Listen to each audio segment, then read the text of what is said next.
এবাৰ big breaking news মাদ্ৰাসা মুছলমানৰ পৰিচয় মাদ্ৰাসা আমাক লাগিবই মাদ্ৰাসা ৰক্ষা কৰিবই লাগিব সুপ্ৰিম কোৰ্টৰ ৰায়ৰ অপমান হোৱাৰ অভিযোগ উত্থাপন কৰিছে আৰশাদ মাদানিয়ে কৈছে চৰকাৰে যিবোৰ কাণ্ড কৰি আছে সেয়া সম্পূৰ্ণ জনবিৰোধী মুছলমান বিৰোধী স্থিতি গ্ৰহণ কৰা হৈছে মাদ্ৰাসাসমূহ ধ্বংস কৰি দিয়া হৈছে কোনোপধ্যেই আমি মাদ্ৰাসা ধ্বংস হ'বলৈ দিব নোৱাৰো কাৰণ মাদ্ৰাসা হৈছে মুছলমানৰ পৰিচয় মাদ্ৰাসা আমাক লাগিবই হুংকাৰ দিছে বৰ্তমান আৰশাদ মাদানিয়ে লৈছো অবিচাৰে মুহূৰ্তৰ এটা বিগ আপডেট আৰশাদ মাদানিয়ে কি ক'লে মাদ্ৰাসাক লৈ মাদ্ৰাসা ধ্বংস হোৱা বুলি কৈ আছে আৰশাদ মাদানিয়ে মুছলমানৰ পৰিচয় মাদ্ৰাসা মুছলমান লোকসকলৰ পৰিচয় গতিকে মাদ্ৰাসা আমাক লাগিবই মাদ্ৰাসাসমূহ ধ্বংস হ'বলৈ দিয়া নহ'ব কোনোপধ্যেই মাদ্ৰাসাৰ ওপৰত বুলডোজাৰ চলিবলৈ দিয়া নহ'ব মাদ্ৰাসাসমূহ কোনোপধ্যেই নষ্ট কৰিবলৈ দিয়া নহ'ব বুলি উল্লেখ কৰিছে আৰশাদ মাদানিয়ে আৰু বহু অভিযোগ উত্থাপন কৰিছে চৰকাৰৰ বিৰুদ্ধে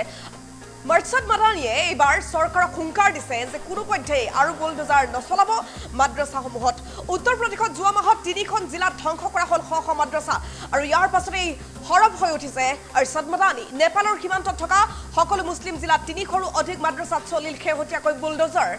এই ধ্বংসযজ্ঞ চলিবলৈ দিয়া নহ'ব বুলি এবাৰ হুংকাৰ দিছে আৰশাদ মাদানিয়ে উল্লেখ কৰিছে যে মাদ্ৰাসাসমূহ আমাৰ পৰিচয় গতিকে ধ্বংস হ'বলৈ দিয়া নহ'ব হৰব হৈছে জমিয়ত উলেমা ইহিন্দৰ সভাপতি মৌলানা আৰশাদ মাদানি যোগী চৰকাৰক কঠোৰ সমালোচনা কৰিছে আৰু স্পষ্ট বাৰ্তা দিলে মাদানিয়ে ক'লে চৰকাৰে স্থিতি সলনি কৰক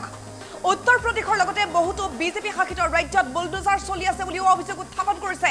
আৰশাদ মাদানিয়ে মনে মনে অবৈধ মছজিদ দৰগাহ ঈদগাহ আৰু মাদ্ৰাসাত বুলডোজাৰ চলি আছে বুলি ক'লে আৰশাদ মাদানিয়ে বিগত 3 মাহৰ ভিতৰত ইউপিত 600ৰো অধিক মাদ্ৰাসা ধ্বংস হৈ গ'ল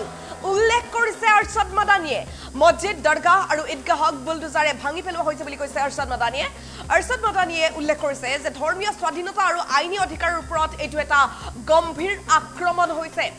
এয়া জাতিৰ ওপৰত আক্ৰমণ হৈছে মাদ্ৰাসা হৈছে মুছলমানৰ জীৱন ৰেখা আমাৰ পৰিচয় আমাৰ জীৱন ৰেখা এতিয়া আমাৰ এই জীৱন ৰেখা কাটি পেলাবলৈ ষড়যন্ত্ৰ চলি আছে বুলি কৈছে আৰশাদ মাদানিয়ে গতিকে মাদ্ৰাসা ধ্বংস হ'বলৈ দিয়া নহ'ব এই ষড়যন্ত্ৰ বন্ধ কৰক সুপ্ৰিম কোৰ্টৰ ৰায়ৰো অপমান হোৱা বুলি উল্লেখ কৰিছে আৰশাদ মাদানিয়ে বহু অভিযোগ উত্থাপন কৰিছে চৰকাৰৰ বিৰুদ্ধে মাদ্ৰাসাৰ সুৰক্ষা দিনৰ সুৰক্ষা এই কথা মনত ৰখা উচিত উল্লেখ কৰিছে আৰশাদ মাদানিয়ে আমি গণতন্ত্ৰ সংবিধানৰ ওপৰত প্ৰাধান্য দিব লাগে বুলিও কৈছে আৰশাদ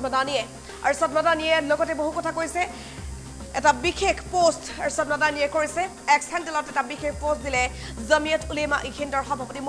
মৌলানা আৰশাদ মাদানিয়ে যোগী চৰকাৰক তেওঁ কঠোৰ সমালোচনা কৰিছে স্পষ্ট বাৰ্তা দিছে আৰশাদ মাদানিয়ে উত্তৰ প্ৰদেশৰ লগতে বহুতো বিজেপি শাসিত ৰাজ্যত বৰ্তমান বুলডোজাৰ চলি আছে বুলি অভিযোগ উত্থাপন কৰিছে মাদানিয়ে মনে মনে অবৈধ মছজিদ দৰগাহ ঈদগাহ আৰু মাদ্ৰাসাত বুলডোজাৰ চলি থকাৰ অভিযোগ তেওঁৰ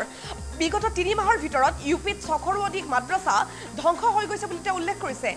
মছজিদ দৰগাহ আৰু ঈদগাহক বুলডোজাৰে ভাঙি পেলোৱা হৈছে বুলি ক'লে মাদানিয়ে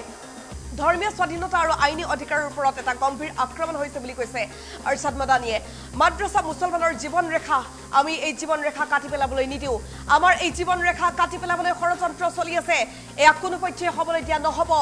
সুপ্ৰিম কোৰ্টৰ ৰায়ৰ অপমান হোৱাৰো অভিযোগ উত্থাপন কৰিছে আৰশাদ মাদানিয়ে মাদ্ৰাসাৰ সুৰক্ষা দিনৰ সুৰক্ষা গতিকে এই কথা সকলোৱে মনত ৰাখিব মাদ্ৰাসা মুছলমানৰ পৰিচয় মাদ্ৰাসা আমাক লাগিবই আমি গণতন্ত্ৰ সংবিধানৰ ওপৰত প্ৰাধান্য দিব লাগে এক্স হেণ্ডেলত বিশেষ পোষ্ট কৰিছে জমিয়ত উলেমা ইহিন্দৰ সভাপতি মৌলানা আৰশাদ মাদানিয়ে মাদ্ৰাসা মুছলমানৰ পৰিচয় বুলি কৈছে মাদানিয়ে ক'লে আমাৰ পৰিচয় শেষ হ'বলৈ দিয়া নহ'ব মাদ্ৰাসা আমাক লাগিবই বুলি ক'লে আৰশাদ মাদানিয়ে কৈছে যে মুছলমানসকলৰ জীৱন ৰেখা এয়া মাদ্ৰাসাসমূহ ধ্বংস হ'বলৈ দিয়া নহ'ব আৰশাদ মাদানিয়ে এইবাৰ চৰকাৰক তীব্ৰ সমালোচনা কৰিছে হুংকাৰ দিছে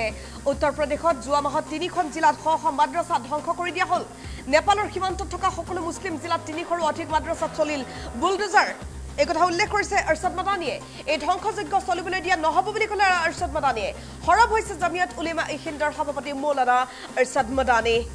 যোগী চৰকাৰক কঠোৰ সমালোচনা কৰিছে আৰু তেওঁ স্পষ্ট বাৰ্তা দিছে যে কোনোপধ্যেই আৰু মাদ্ৰাসা ধ্বংস কৰিব নোৱাৰিব উত্তৰ প্ৰদেশৰ লগতে বহুতো বিজেপি শাসিত ৰাজ্যত বুলডোজাৰ চলি আছে বুলি তেওঁ অভিযোগ উত্থাপন কৰিছে মনে মনে অবৈধ মছজিদ দৰগাহ ঈদগাহ আৰু মাদ্ৰাসাত বুলডোজাৰ চলাৰ অভিযোগ